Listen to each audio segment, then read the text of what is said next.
É de extrema relevância que o profissional de saúde em formação, principalmente no início de sua formação, compreenda que existem muitos termos diferentes na área da saúde do que em outras áreas profissionais, de atuação profissional.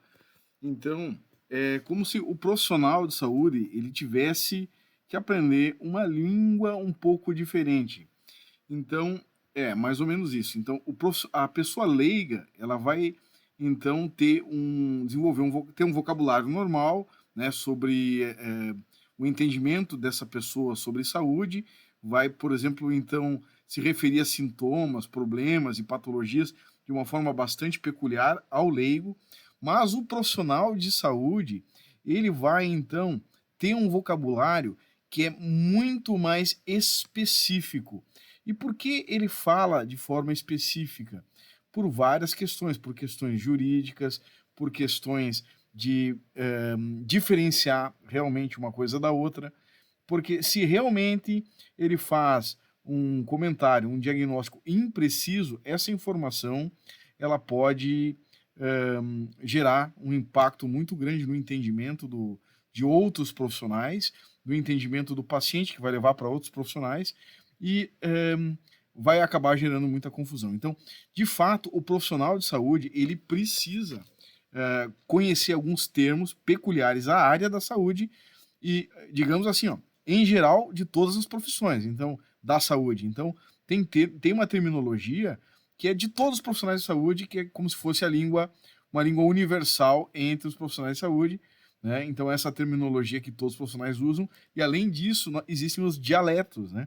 O que são os dialetos? Os dialetos são as terminologias específicas de cada profissão, que daí somente aqueles especialistas ou profissionais daquela profissão que vai realmente entender o que significa a terminologia. Esse profissional e seus colegas. Então, bom, do básico, né? Como essa disciplina é para quem está iniciando uma formação de qualquer área de saúde, então vamos do básico mesmo. Então, as disciplinas iniciais da formação curricular de saúde, é importante entender que toda a formação de saúde deriva da biologia, né, que é o estudo da vida, né, bem amplo, né? Nós vamos estudar dentro da biologia uma divisão muito específica, que é a biologia humana. Então, nós vamos estudar o funcionamento biológico, a estrutura das células, né, toda a biologia, o comportamento biológico humano. Então, a nossa biologia celular vai ser da célula humana, que existem diferenças dos outros tipos de célula.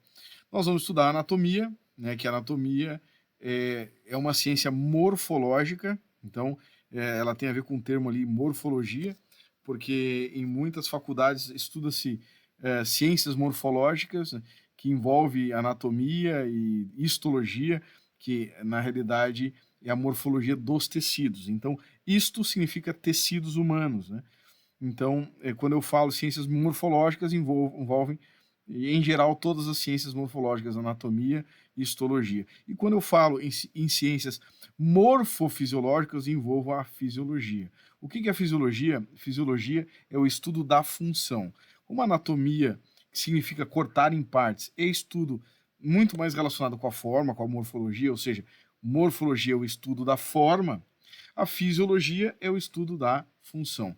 How does it work? Quer dizer, como funciona, quais são os mecanismos de funcionamento daquelas estruturas. É claro que existe uma relação muito forte entre anatomia e fisiologia, ou seja, estrutura e função, porque a estrutura, né, a forma de algo, de um órgão, está muito relacionada com a função que ele exerce. E a histologia é estudo de tecidos, então só para, digamos, combinar, né? Então, se é histofisiologia, é a função do tecido. Bom, falando sobre anatomia, anatomia significa do grego anátomo, cortar em partes, né? Anatomia, cortar em partes.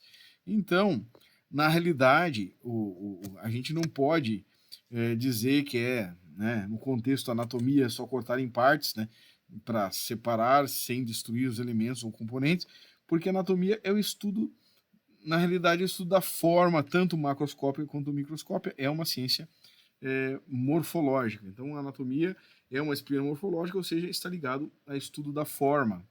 Justamente a gente estuda a forma para entender a função. E aí a gente estuda a função para entender a clínica do paciente, né? Ou mesmo os desvios dessas funções, que são as patologias. Bom, a própria anatomia, né, ela vai se classificar em partes, são várias partes, eu coloquei algumas partes aqui para a gente entender. Então, a anatomia se divide em miologia, que é o estudo dos músculos, osteologia, que é o estudo dos ossos, a artrologia, que é o estudo das articulações, a angiologia não é o estudo dos anjos, e sim do coração e dos vasos, a esplancnologia é o estudo de todas as vísceras e entranhas, e a neuroanatomia é o estudo do sistema nervoso. Tá? Se nós formos falar em fisiopatologia, o que é fisiopatologia?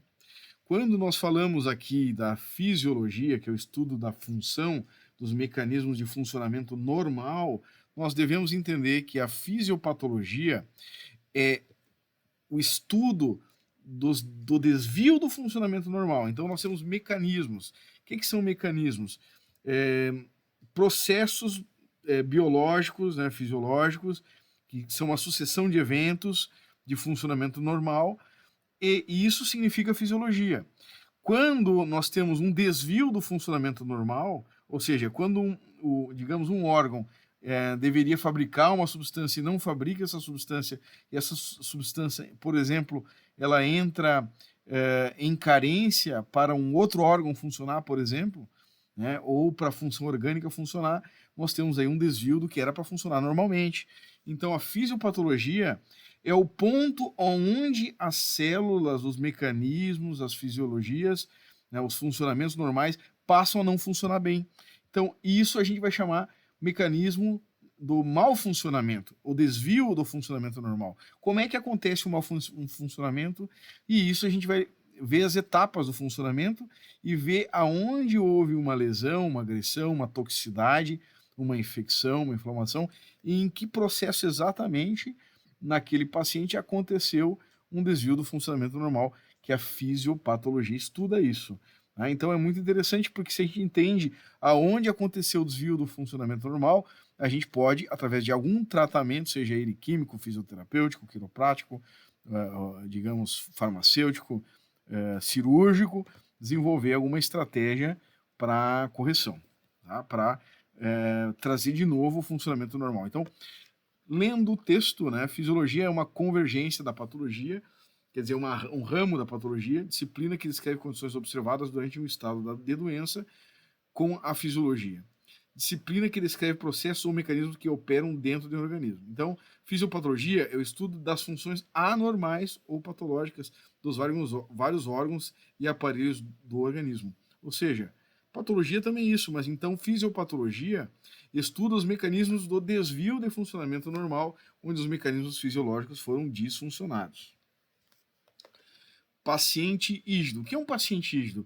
Paciente previamente ígido significa um paciente que, antes de estar aqui com essa queixa, ele gozava de uma perfeita saúde. Então, ser ígido é ser sadio. Então, é muito importante, quando vocês ouvirem, o paciente é ígido, não acha que ele é uma coisa muito ruim, porque é bom. Então, doença idiopática. Doença idiopática é quando uma doença não tem a sua causa conhecida. Tem várias doenças que a gente até inclusive faz tratamento para elas, baseado em alguns mecanismos que a gente conhece, mas a gente não sabe como é que ela começou.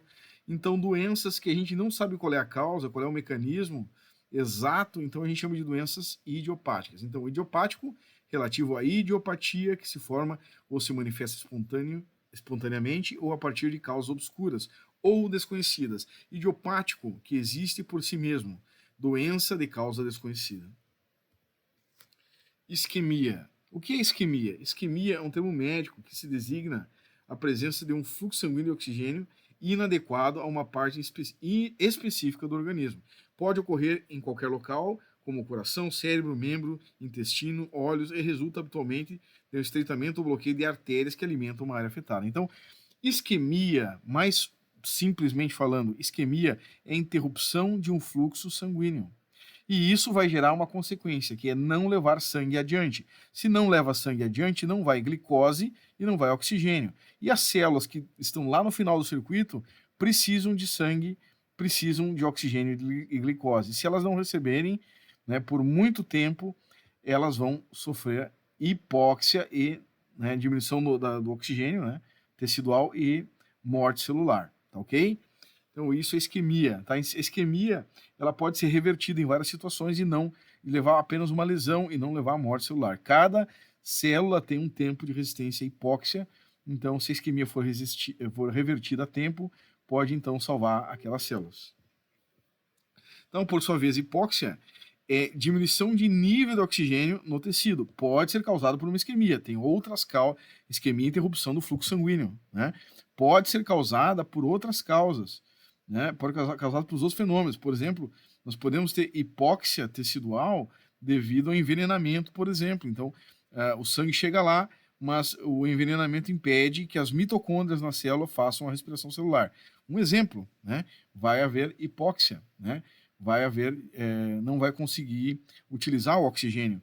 Então, a hipóxia, então, é um fenômeno específico onde vai diminuir a oxigenação nas células.